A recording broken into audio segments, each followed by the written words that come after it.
اللہ نے میرا خط پڑھ لیا۔ ایان ایک غریب مگر نیک دل لڑکا اپنی ماں کے ساتھ ایک چھوٹے سے گھر میں رہتا تھا۔ اس کے والد کا انتقال ہو چکا تھا اور اس کی ماں دن رات محنت کر کے گزر بسر کر رہی تھی۔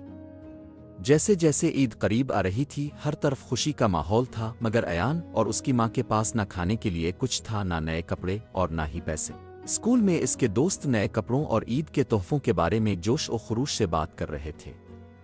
کچھ بچوں نے اس کا مذاق بھی اڑایا کہ وہ ہر سال وہی پرانے بوسیدہ کپڑے پہنتا ہے۔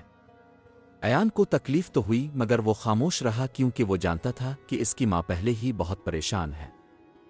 ایک رات ایان کھڑکی کے پاس بیٹھ کر چمکتے ستاروں کو دیکھ رہا تھا کہ اچانک اس کے ذہن میں ایک خیال آیا۔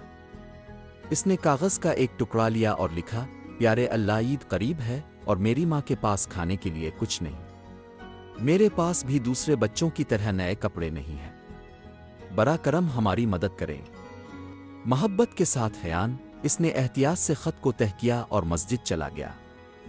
وہاں اس نے اسے جائے نماز کے قریب رکھ دیا، یہ یقین رکھتے ہوئے کہ اللہ اسے ضرور پڑھے گا۔ اتفاق سے ایک عمر رسیدہ نیک دل شخص کو وہ خط ملا۔ معصوم درخواست پڑھ کر وہ بہت متاثر ہوا اور ایان کو ڈھونڈنے کا فیصلہ کیا۔ کافی کوشش کے بعد وہ ایان کے چھوٹے سے گھر پہنچا اور ان کی غربت دیکھ کر حیران رہ گیا۔ اگلے دن وہ نئے کپڑے، مزیدار کھانے اور کچھ کھلونوں کے ساتھ واپس آیا۔ عید کی صبح ایان خوشی خوشی نئے کپڑے پہن کر باہر آیا۔ اس کی ماں کی آنکھوں میں تشکر کے آنسو تھے۔ جب اس کے دوستوں نے اسے دیکھا تو وہ حیران رہ گئے۔ یہ سب کہاں سے آیا؟ انہوں نے پوچھا۔ ایان مسکرا کر پورے یقین کے ساتھ بولا، اللہ نے میرا خط پڑھ لیا۔ دور کھڑا وہ بوڑھا شخص مسکرا کر بولا، بے شک اللہ پاک دلوں کی دعائیں سنتا ہے۔